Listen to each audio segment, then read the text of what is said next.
મોરબી જિલ્લામાં ભારે વરસાદને પગલે ખેતરોમાં પાણી ભરાયા છે। માળિયા હાઈવે નજીકના ખેતરોમાં પાણી ભરાયેલા જોવા મળ્યા। ખેતરોમાં નદી વહેતી થઈ હોય તેવા દ્રશ્યો સામે આવ્યા। મોરબીના નાગડાવાસ ગામના ખેતરો અને માળિયા ગામ નજીકના ખેતરો પાણીમાં ગરકાવ થયા છે। ખેતરોમાં પાણી ભરાતા પાકને નુકસાન થવાની ભીતિ, કપાસ, મગફળી અને તુવેર જેવા પાકોને નુકસાન થવાની શક્યતા છે।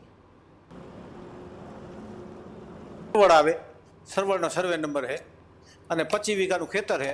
25 વીઘામાં કપા વાવ્યો है અને એ કપા સંપૂર્ણપણે બુડી ગયો એટલે વેતનો કપા બુડી ગયો અને પીપળિયા ચાર રસ્તાથી માળિયા લગીમાં નાલા નેશનલ હાઈવેમાં ઓછા છે। એના હિસાબે કપા સમગ્ર હરવળની લગભગ 500-700 વીઘા જમીનમાં કપા કાયમી ભરી જાય।